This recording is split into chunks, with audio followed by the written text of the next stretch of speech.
Hey guys, in the fast lane here. This engine has been dying on the Interstate. First thought it was the cam positioning sensor because there was no codes. Didn't even get an engine misfire, but right now it's acting up. Now I'm gonna hit it with this Automotive magnetic fault indicator 10. So we're getting nothing. That's a good one. Another good one.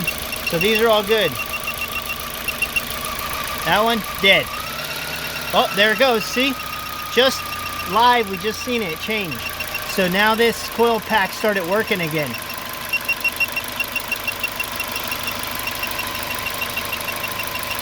So that's an intermittent problem. You can see right now, it's not showing it's defective, but we were able to catch it in time and pinpoint it to this one.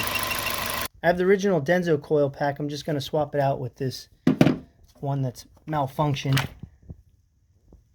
and everything looks okay there.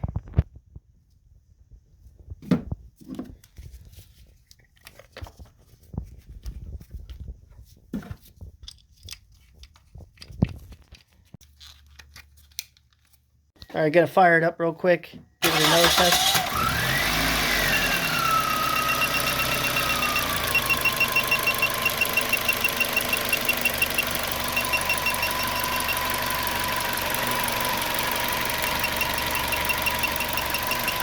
Alright, so everything's looking good now.